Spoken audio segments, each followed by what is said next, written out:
Good day and welcome to FTM, the channel dedicated to Ferra data models. Well, it's Friday again, time for a weekly update to the Are We Winning series, where I look at the COVID numbers, I look at the model I've built for it, and to see if we are making progress. At the moment, worldwide confirmed cases just under 14 million, worldwide deaths just under 600,000. So the fatality rate is just less than 0.5% at the moment. In the US, 3.5 million, and South Africa, 324,000. We are climbing the ranks. We are at the moment number 6 in the world in terms of confirmed cases, and we are definitely struggling. But let's jump into FTM and look at the figures.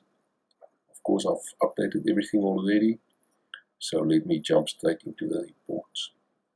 First of all, let's look at the performance of the various countries relative to the model. This red line is a model I've built, and I calibrated all of the countries I look at, which really is just South Africa and the US, on the 6th of April to be equal to the model. So from then onwards, if we are performing badly, it means we rise more rapidly than the model, whereas if we do so slower than the model, then we are winning. And you can see South Africa is just scaling everything out of the graph. So let me put South Africa on its own axis, which I will do like this, and then we look at the figures again. Okay, so you shouldn't mind the values here. They are just used to get everything equal to some common denominator on this date.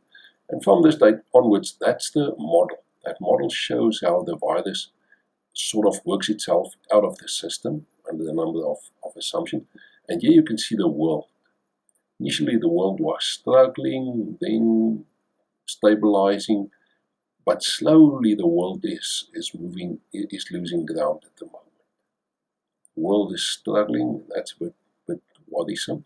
The US as well, initially doing poorly, getting everything under control and stabilizing. Now this really is New York, and New York getting it under control. And now we see this sort of second wave happening. And you see this race between the US and South Africa of who can be the worst affected by the virus.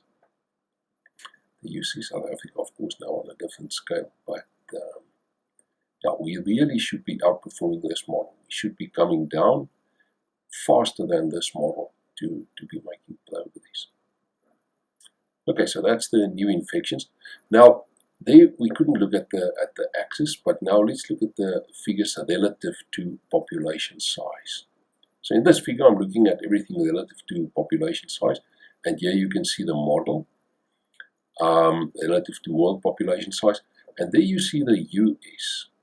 There you see the US, and at the moment, the US again rising rapidly, but even though it looks scary on the graph, it's still a fraction of the population, and the same for South Africa.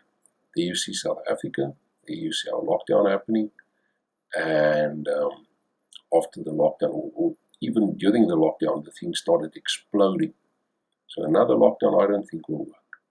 Discussed that a couple of times, but a lockdown works just for a limited period of time, and the thing explodes. And now for the first time, the moving average of South Africa is above that of the US. So we are doing poorly, and we are doing even worse than the US. The US, one of the worst affected countries, but at the moment we are outstripping them in terms of population size. So there you see this rapid increase, no sign of the end in sight. We want to see a peak like that, stabilization and a peak, and then an improvement. But at the moment, it seems that's not going to happen soon. Okay, just for reference, the moving average here is a 7-day moving average, nice and stable.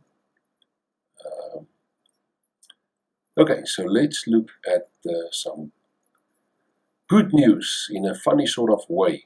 which is the Fidelitys.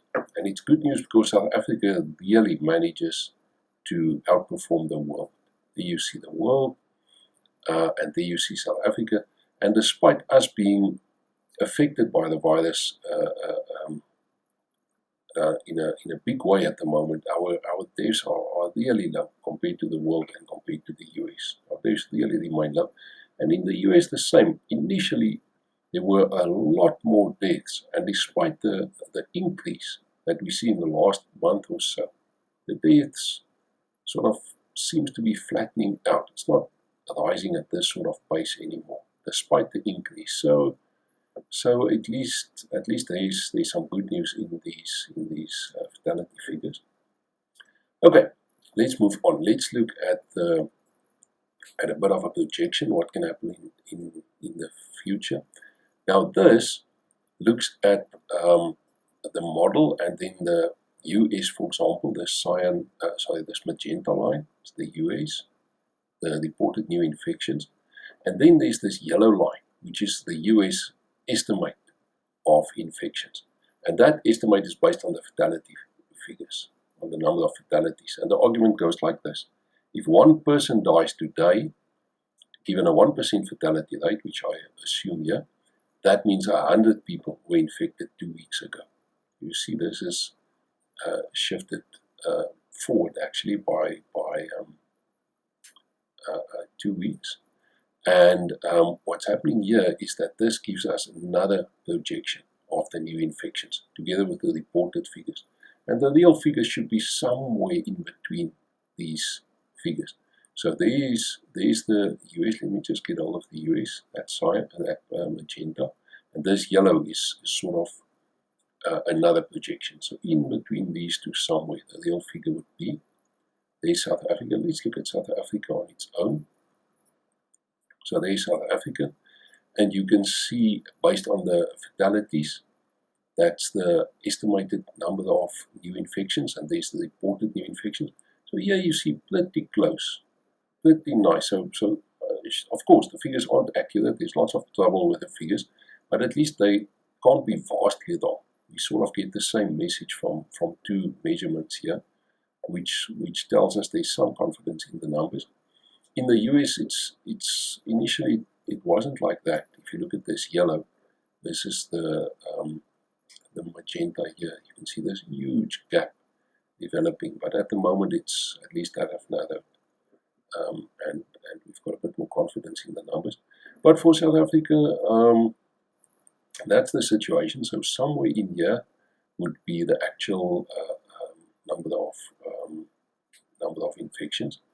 And what we are hoping to see is a peak like that.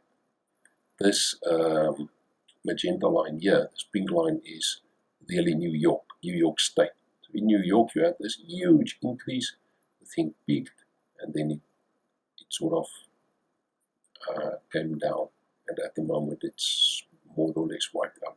So we are hoping for a peak like that. We are hoping for a peak like that to happen soon, and then for us to regain all this lost ground, come underneath the bottom of